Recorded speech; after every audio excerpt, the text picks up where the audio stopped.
Okay. Well, back to Bored to Death. Yeah. So, anyway, yeah, that's if I had not seen his performance in that, I probably would have just ignored him out of hand. But have you ever seen any of his? There's something he did for Netflix back before it was a big streaming giant, where it was like stand up when he was performing at a small club in LA.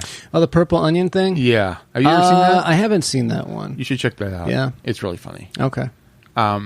Definitely very alt comedy. But it's great.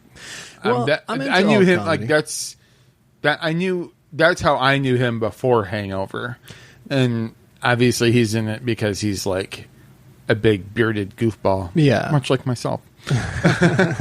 But I knew there was a little something more under the surface, and like he just needs. Gotcha. Yeah. But yeah, I mean the three of those guys in that, Jason Schwartzman and Ted Danson rounding it out, all fantastic performances. To me that's the role where Ted Danson shows that he can do anything, because it's not an expected role from him when you see him, whether it's on Becker, whether it's on Cheers.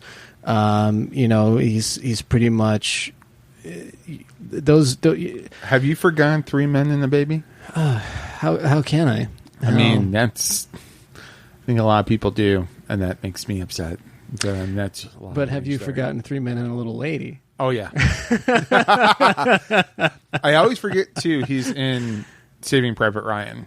Ted Danson is? Yes, for about 10 months. Okay. So I think he's the. It's been a while because it's not a movie I watch on the regular for obvious reasons. I'm thinking about it. I don't know if I've ever seen that all the way through. It's a hard thing to watch. But I think he's the one who gives Tom Hanks the order to find Private Ryan. The titular character. Yes. And Matt Damon, I believe. Yeah, well, now you ruined the ending. You weren't supposed to know it was Matt Damon. But I knew already, which is probably one of the reasons that I haven't felt the need to watch it. You don't like Matt Damon? No. Well, yes, I don't. But also... Can you explain? Can I explain? Affleck, I get. If you don't like Affleck, I get that. And I don't. And Affleck has since... The thing is that there are some things that Affleck is in that I can enjoy. There's some things that Matt Damon is in that I can enjoy. I like... for Affleck, I like Chasing Amy. There's a couple of things here and there, especially more recently that I've liked that he's in. But have you seen The Town? The John Hamm movie? Yes, John Hamm. I have not seen it. But it's he's saying I think did he direct that one too? He directed that one. Yeah, that one's good. But I'm sorry, and Gone Baby Gone's really good. Well, and that one he just directed, right? Right. That's got his brother Casey in yes. it. And the fantastic Ed Harris. Yes. Ed Harris is a brilliant actor. But back to Matt. So Matt, I don't know if it's a rational dislike. It might fall into the category of irrational dislike. I think that I have. He's somebody that I could see getting turned around on if I watch the right movies. Mm-hmm. Just like Leonardo DiCaprio. Yeah. I hated that guy forever. Just, and then I saw Gangs of New York, and then I saw The Departed. Yeah. And kind of since then I've turned around on him, and I can sort of see, I can appreciate him for the actor that he is. And, Leo. Yeah, whatever. It's just like, when I saw Titanic, I'm like, oh, fuck this shit. And then that. But everything he's done since then has been pretty much like. And I wasn't a huge fan of What's Eating Gilbert Grape either. Well, that was before Titanic. Was it? Yeah. Okay. Anyhow. He's never going to be able to top Growing Pains. So.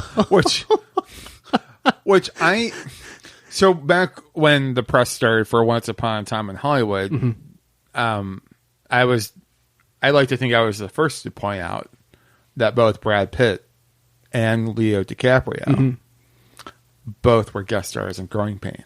I didn't know Brad Pitt was. Yeah, he was Carol's boyfriend for an episode. I think he came back next season, but not as the boyfriend, but as a completely different character. I think which you could get away with in sitcoms in the 80s. Yeah. But Leo was like pretty much prevalent in the last season because he was like the adopted kid that the Seavers adopted. Right. Yeah. So I thought it was funny that like we're just like a Carol and a new, we're getting much closer to that. We could have had a Growing Pains reunion. We could have had a Growing Pains reunion. And then someone brought, and of course... Minus Alan Thicke. Right. But then, of course, Brad Pitt and Leo, being the self-aware actors that they are, knew that they had been co-starred on that show. So they, like on some Today interview, they were talking about how like they started on Growing Pains. And of course, the interviewer on the Today show was like, really? Oh, yeah, because they had no idea. Yeah, because you obviously did your research, Harry Smith. Oh, boy. Yeah. Go back to real journalism, Harry Smith. Yeah. 60 Minutes needs you, man. Yeah. Or not, because you don't do your research.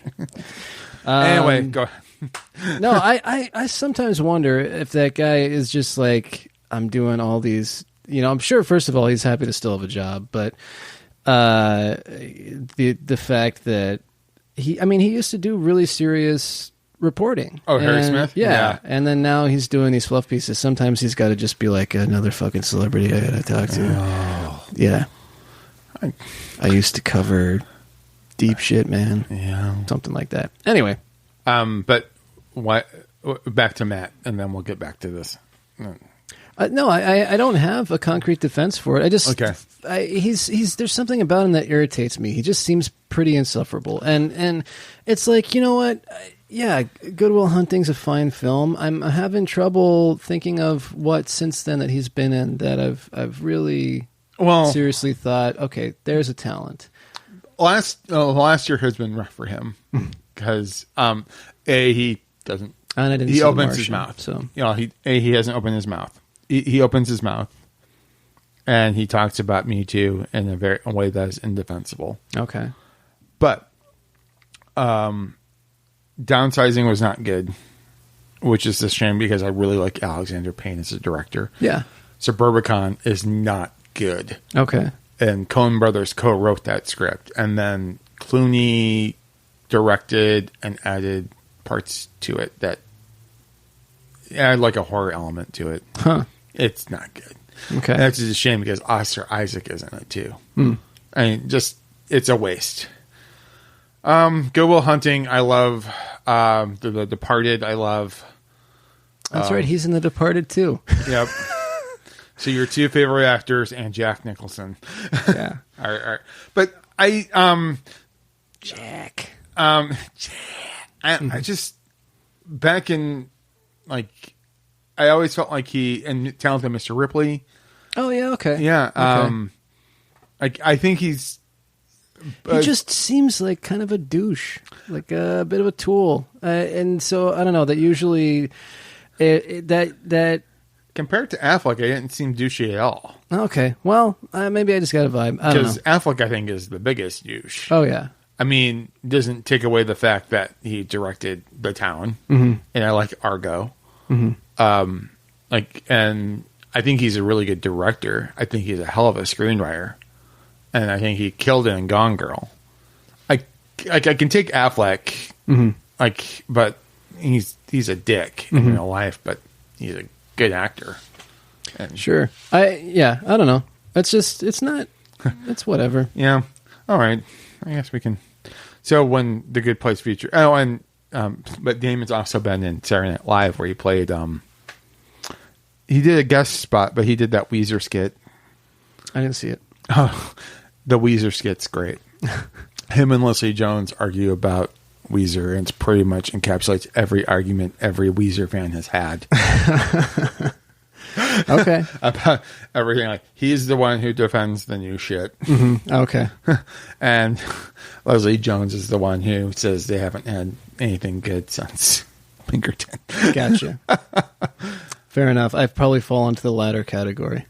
Yeah. I think most people have, though. I did have a illuminating conversation on Friday night that it's made me want to check out some of the revisit. Yeah. I have not had a similar conversation, so stick with me. Great cultural editor for Phoenix New Times. He of the influence and with the finger on the pulse. What bothers me is that someone's going to listen to this who doesn't know me and take it seriously, and take this seriously when they don't know that as soon as I get off the mic, I'm going to be the insecure asshole. Not even. Well, you know what? People just need to let you have your moment. Yeah, you've been on the market for a long time, long suffering freelancer, finally getting the recognition, and you know what?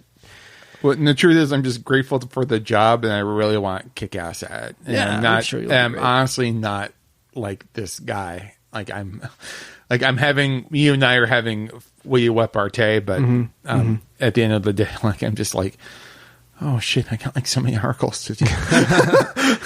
Yes. You don't even have time to sit with me and Ashley and talk about Galaxy 500. I just want to kick ass at this. I really want to do a good job. Yeah. I'm sure you'll be great. But so to get back to the Good Place, because that's why we're here. Yeah. Hearing there were some points that this is why it's good that Michael Schur has the success that he's having, that he's getting the deals basically to create whatever he wants. That this is good because they're talking about how the crew of the Good Place, the directors are 50% male, female, 50% in the writing staff as well, and that it's not the way that it's run. The people pointing this out are Jamila Jamil and Kristen Stewart, Kristen Bell rather, and then of course Michael Schur being like, yeah, this I'm not gonna get involved in this. It's not it's just kind of like how it should be. And then they're saying you don't even notice it, nobody remarks on it, it's just how it is. And Ted Danson being like, thanks for hiring me as the token old white man. And Michael Schur being like, yeah, well, we need at least one of you guys around, otherwise you get really cranky. But yeah, I mean, it was just I think you need to go and watch it. It's for something that we've been fans of this show from the beginning, and have over what we've done like close to. Are we on 30 episodes yet? Something like that. Oh, we're past 30. Are we past 30? But we've done approximately 2,000 hours of recording. Did you get a warning today from your server? You've reached capacity. We got a nice comment on YouTube because I will post when I drop these episodes, I believe is what the kids say. There's the service I use has an option to post to YouTube as well, so it gets put up in clips, and somebody left a comment saying how much they enjoyed it. So, yeah, thank you. Yeah, thank you to them. I'm sure I could find it. Actually, if you want to vamp for a sec, I'm going to go ahead and see if I can find the email that. This episode of What the Fork is sponsored to you by Furry Puppies.